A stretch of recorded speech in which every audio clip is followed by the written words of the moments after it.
కొంచెం వాళ్ళు మానవత్వంతో ఆలోచించాలి, మనుషుల్లాగా ఆలోచించాలి. శ్రీవాణి మీద చైర్మన్ గారికి వాళ్ళకి వ్యతిరేకత ఉంది ఇదివరకు.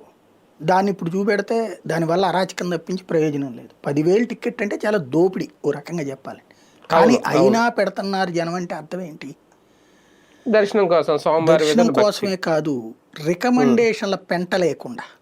నేనే ఉన్నాను ఇదివరకు ఏదన్నా ఒకప్పుడు TV9లో పనిచేసినప్పుడు అంటే జర్నలిస్ట్గా ఉన్నాం కాబట్టి మనకి ఒక వెసులుబాటు ఉండేది.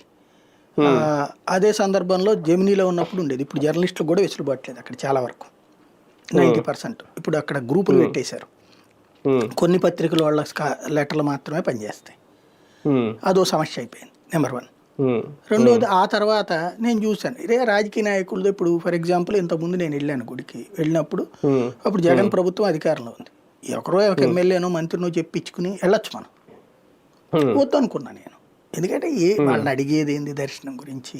వాళ్ళు చెప్పాలి మీకు ఏర్పాటు చేస్తాను రమ్మని అనేసి. ఎవరు అనరు అట్లాగా, అంత అభిమానం ఎవరు చెప్పరు, ఎవరు చూపించరు.